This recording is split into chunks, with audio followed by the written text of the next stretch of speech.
In 1967, a guy in Chicago was renovating an old building. Just your average Tuesday involving bricks, dust, and more than likely a lot of swearing. At some point, he knocks down a section of the wall, and behind it, he finds something no one expects. A whole motorcycle. Not a beat-up frame or a junk pile of parts. It was a fully intact, practically mint condition bike. Had a little grime on it, sure, but it was weirdly preserved, like it had been put there on purpose. And here's the weird part. The twist. No one had ever seen anything like it before. Not then, not now. It had a name on it. Traub. Traub. And that's it. No company, no serial number, no trace of it ever existing before that wall came down.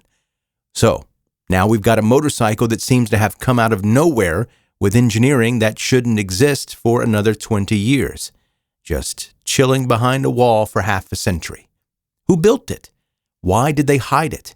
And how on earth is it still running?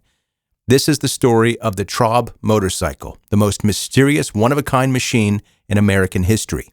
A bike so advanced for its time, people still argue whether it was built by a genius or dropped off by aliens who were really into leather jackets.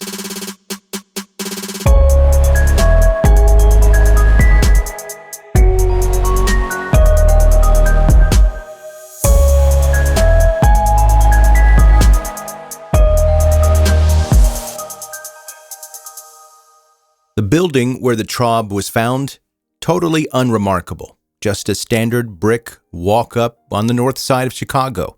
Not the kind of place where you'd expect to uncover a hidden artifact.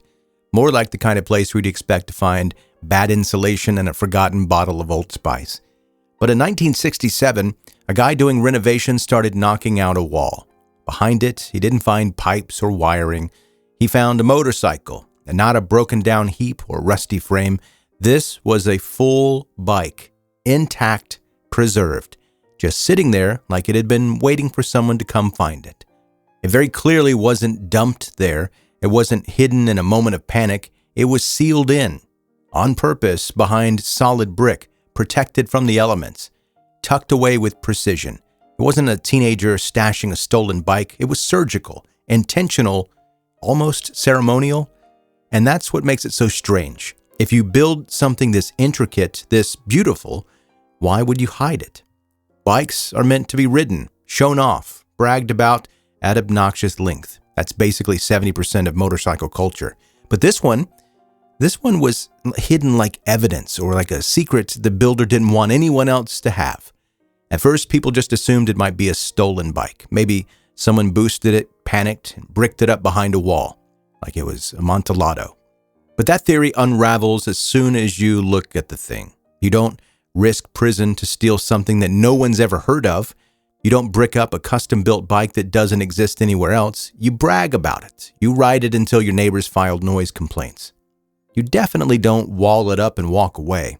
And the moment people started really examining the bike, digging into the mechanics, the craftsmanship, they realized something wasn't just off. It was impossible. Whoever built this motorcycle didn't create something rare. They created something years, maybe decades ahead of its time, and then sealed it up behind brick like a secret that's too big to explain. And that's the part that haunts the story the most. It wasn't forgotten. It was hidden on purpose. So, once the shock wore off from finding an entire motorcycle in a wall, people started taking a closer look at it. And the closer they got, the weirder it got.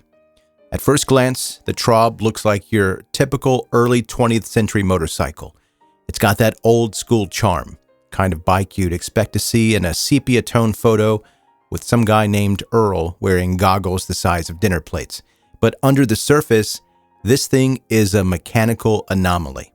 Start with the engine, an 80-inch cubic V-twin, which was massive for 1916.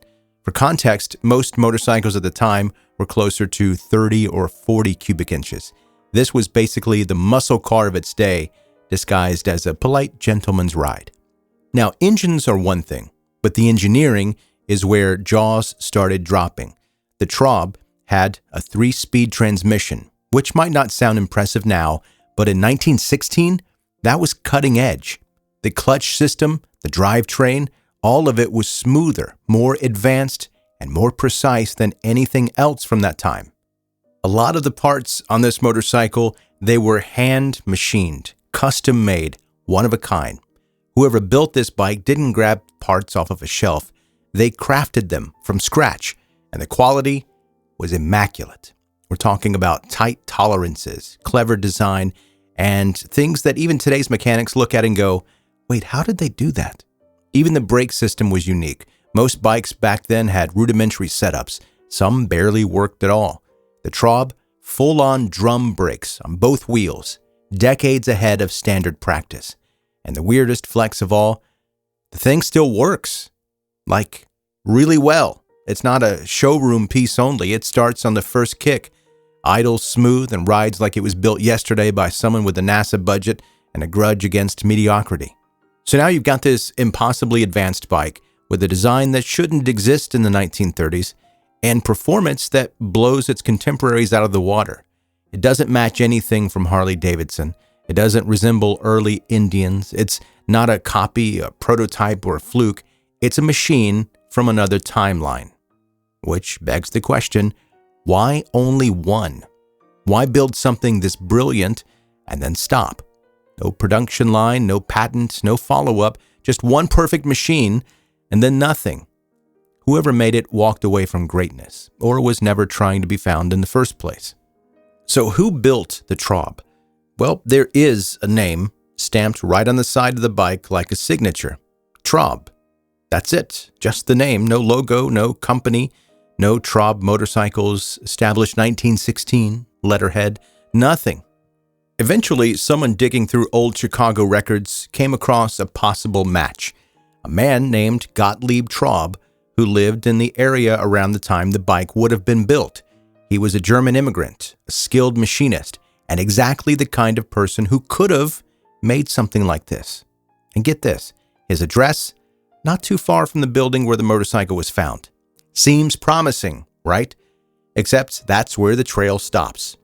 No blueprints that he is connected to, no patents, no obituary, no other motorcycles, not even a weird family member coming forward years later saying, hey, my great-great-great-grandpa built a motorcycle, it was fantastic.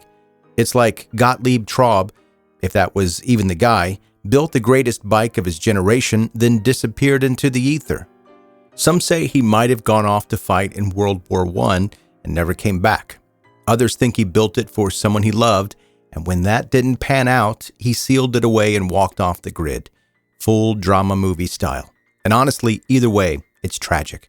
You create something like this ahead of time, something that could have changed the game, and instead of launching a motorcycle empire, it ends up collecting dust behind a wall.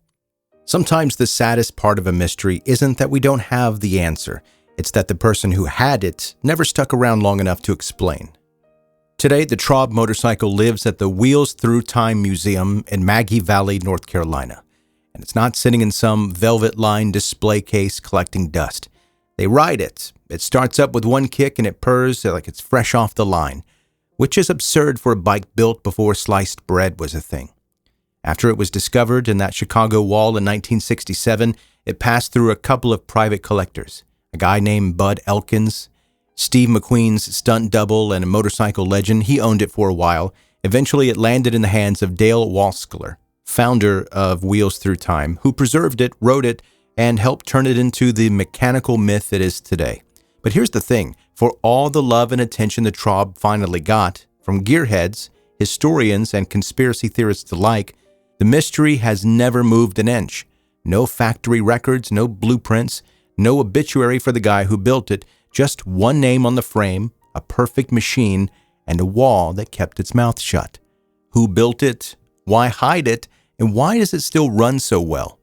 In the end, maybe the Traub isn't just a motorcycle. Maybe it's a flex from history, a whisper from someone who didn't want to be famous. They just wanted it to be undeniable. You build something that brilliant, hide it in a wall, and walk away.